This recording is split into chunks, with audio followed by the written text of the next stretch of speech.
আমাদের রুম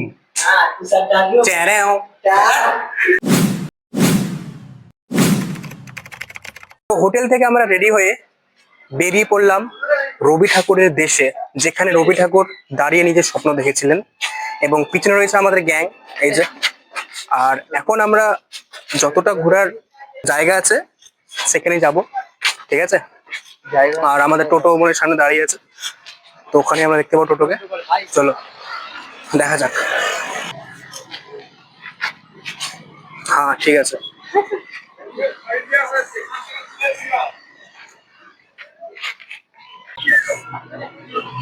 তো গতবার যেই দাদার সঙ্গে ঘুরছিলাম, এবার ওই দাদাই আছে। দাদা একটু হ্যালো করে দাও।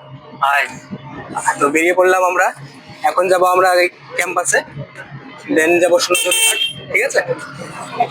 দুই দিকে বন, মাঝে ঝিকিমিকি পথ, এঁকে বেঁকে চলে প্রকৃতির তালে তালে। এই মিউজিয়ামের ভিতরে হচ্ছে রবীন্দ্রনাথের 5টা বাড়ি আছে। আচ্ছা, ওটা হচ্ছে টিকিট কেটে ঢুকতে হবে। তো আজকে স্টুডেন্ট কার্ড আছে তাদের 10 টাকা টিকিট মূল্য, আর যাদের নেই তাদের 100 টাকা। ও, গতবার তো ওইটাই সিস্টেম ছিল যখন আমরা এসেছিলাম, আর এখনো ওটাই আছে। ও যত বড় গাছ দেখতে হবে সব রবীন্দ্রনাথের হাতে লাগানো। আচ্ছা, তোমরা যত বড় গাছ দেখতে পাচ্ছ সব হচ্ছে রবীন্দ্রনাথ ঠাকুরের হাতে লাগানো গাছ। অপূর্ব। এই গাছ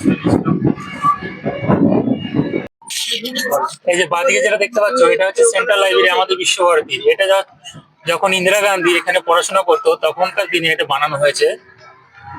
এখানে হচ্ছে স্টুডেন্ট ছাড়া বাইরে কেউ এলাও নেই। আর এই ডান দিকে যেটা দেখতে পাচ্ছ, এটা হচ্ছে আমাদের গোটা বিশ্বভারতীর সেন্ট্রাল অফিস, এখানে যাবতীয় কাজ হয়। এই যে বাঁ দিকে দেখতে পাচ্ছ, এটা হচ্ছে পুরোনো রুম কক্ষ, যেটা হচ্ছে ভর্তি নিত আগে, এখন এটা অন্য জায়গায় হয়েছে, সব জায়গায় আলাদা আলাদা ডিপার্টমেন্ট করে দিয়েছে।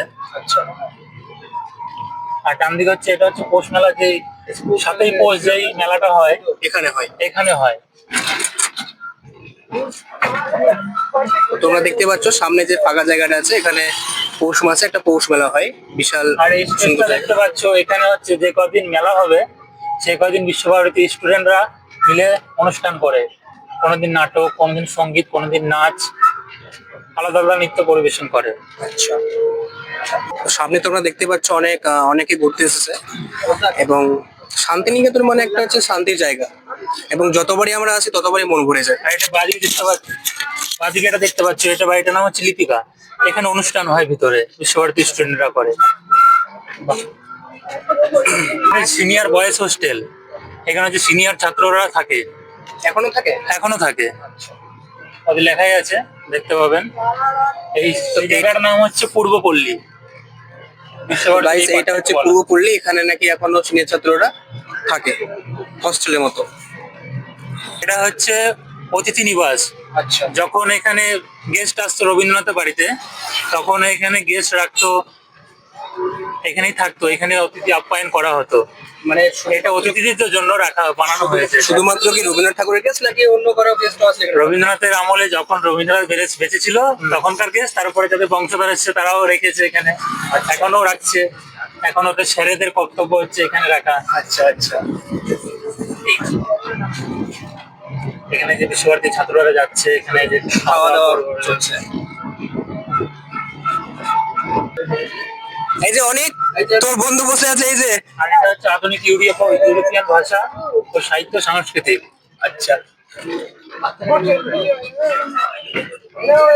হ্যালো। বাংলাদেশ ভবন, এটা বাংলাদেশ ভবন। এখানে হচ্ছে রবীন্দ্রনাথ যখন বাংলাদেশ থেকে আসেন তখন তো বাংলাদেশ, ভারত আর পাকিস্তান তিনটে একসাথে ছিল।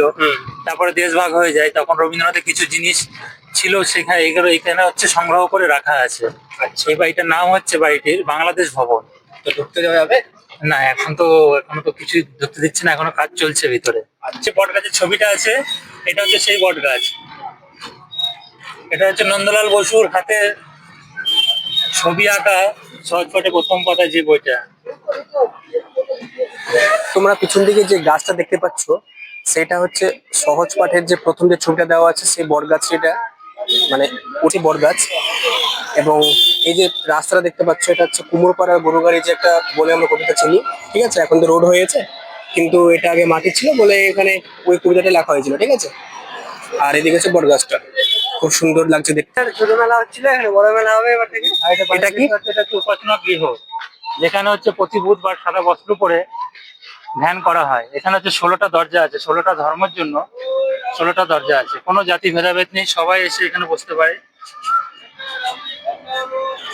আর এই যে কাজগুলো দেখতে পাচ্ছ, এই কাজ হচ্ছে বেলজিয়াম কাঠের তৈরি, মানে চার্চে, যেটা খ্রিস্টান চার্চে যে বেলজিয়াম কাঠ, সেই কাঠের তৈরি এটা। এই বাড়িটি হচ্ছে 3টে ধর্ম নিয়ে বানানো হয়েছে। উপরেরটা দেখতে পাচ্ছ গম্বুজটা, ওটা মুসলিমদের। আর এখানে উপরেরটা দেখো, খ্রিস্টানদের যে মাথাটা থাকে ওটা খ্রিস্টানদের, আর নিচেটা হচ্ছে হিন্দুদের। এই বাড়িতে বসে গীতাঞ্জলি লেখা হয়েছিল।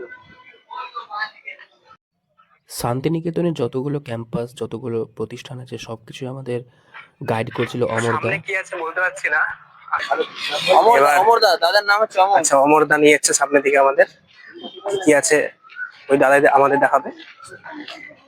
এবং টোটো যেহেতু এখানে আর ঢুকতে দেয় না বলে আমাদেরকে হাঁটতে হাঁটতে যেতে হচ্ছে। 4টার পর নাকি ঢুকতে দেবে, কঙ্কুর জানা আছে। দুবার এসছি। দেখতে পাচ্ছ ওখানেই বসে কিন্তু তিনি আত্মার শান্তি কামনা করেছিলেন। এই জায়গাটার নাম হচ্ছে ছাতিমতলা। আর ওই যে সামনে দেখতে পাচ্ছ গাছগুলো, ওই যে ঘেরা দিয়ে রয়েছে ওই পাশে, ওগুলো হচ্ছে আমরা ওখানে বসে তারপরে এবার আস্তে আস্তে এবার কালবাটায়।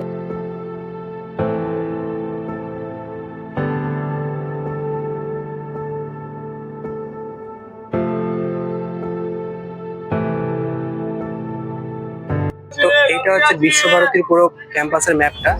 তোমরা যেখানে যেতে চাও এই ম্যাপ দেখে যেতে পারো। তো খুব একটা সুন্দর কিন্তু ব্যবস্থাপনা। যতই বলি যে এবার আমার দিয়ে আসা 2বার হলো, কিন্তু সবকিছু যেন আবার নতুন করে দেখতে পাচ্ছি, খুব ভালো লাগে। এবং মনের মধ্যে এতটা এক্সাইটমেন্ট হচ্ছে কিনা, মানে সামনের যতটা ভিউ আমি দেখতে পাচ্ছি এখন, দেখো ভিউটা জাস্ট দেখো, জাস্ট অসাধারণ ভিউ, ঠিক আছে। এবং আরো নাকি দাদা বলছে আরো অনেকটা সুন্দর ভিউ দেখা যায়। এবার মানে যতবারই আসা যায়, ঠিক আছে, মন কিন্তু ভরবে না। সেই জন্য কিন্তু নামটা দিয়েছে শান্তিনিকেতন, যেখানে শান্তির কোনো সীমানা নেই, অর্থাৎ অসীমানায় তৈরি শান্তি। খুব সুন্দর। আগে দিকে যত যাচ্ছি তত মনে হচ্ছে লোকজনের সংখ্যা কমে যাচ্ছে, অর্থাৎ মনে হয় লোকজন এখানে খুব একটা আসে না, আমরাই যাচ্ছি। এবং পিছন দিকে দেখতে পাচ্ছ এখনো আসছে অনেকে। এবং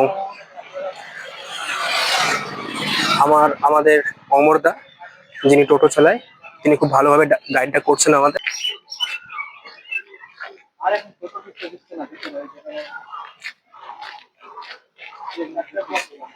সামনে যে তোমরা মূর্তিটা দেখতে পাচ্ছ, ওটা হচ্ছে রামকিঙ্কর বেজের তৈরি মূর্তি, ঠিক আছে।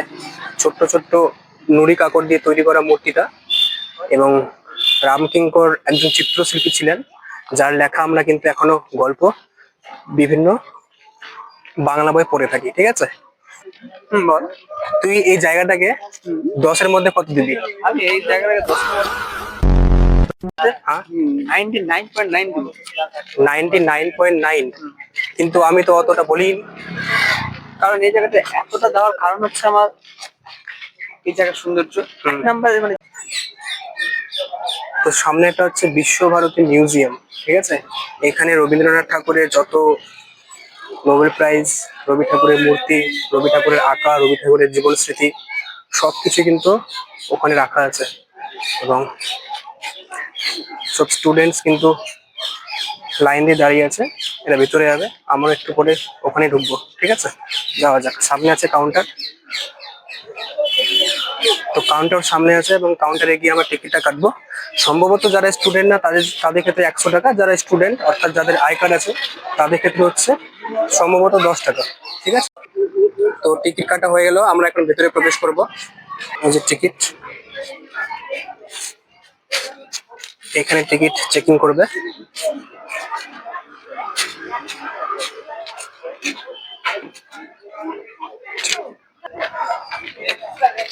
তো টিকিট চেকিং করা হয়ে গেল এবং আমরা যাচ্ছি এখন মিউজিয়ামের ভিতরে, ঠিক আছে। এবং যত রকমের রবি ঠাকুরের স্মৃতি বলেন আর তার কাব্য, তার জীবনী সবকিছু কিন্তু আপনাদের সামনে দেখাবো।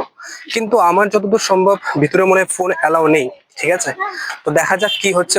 যদি ভিতরে ফোন অ্যালাউ থাকে তাহলে আমি অবশ্যই আপনাদেরকে সবকিছু দেখানোর চেষ্টা করব, আর যদি না থাকে তাহলে কিছু করার নেই।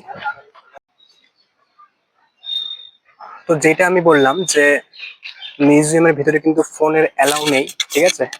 তো সেই জন্য ওখানে কিন্তু ফোন বের করতে দেয়নি আর কি। তো যাই হোক, পুরোটা দেখলাম। রবি ঠাকুরের হাতের তৈরি জিনিস, তিনি কি কি দিয়ে চিত্র করতেন, তার পোশাক, জুতো, তার তৈরি করা প্রত্যেকটা জিনিসকে দেখলাম ভালোভাবে, ঠিক আছে? এবং ওখান থেকে বেরিয়ে আমরা তো যাবো এইদিকে। এদিকে খুব সুন্দর একটা গেট রয়েছে এবং এদিকে রয়েছে বট গাছ। এটা হচ্ছে বট গাছ। তো সামনে আরেকটা ফাঁকা জায়গা রয়েছে, সেই ফাঁকা জায়গাটাতে যাবো এখন। এবং আমরা যেবার এসেছিলাম ঠিক সেবারই এখানে আমরা নাম লিখে গেছিলাম, জেঠিমা, আমি এবং উর্মি নাম লিখে গেছিল। নামটা আছে কিনা একবার দেখতে হবে। নামটা উঠে গেছে না? যাই হোক, নামটা উঠে গেছে, নামটা আর নেই। তো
নোবেল পুরস্কার প্রাপ্ত অমর্ত্য সেনের বাড়ি।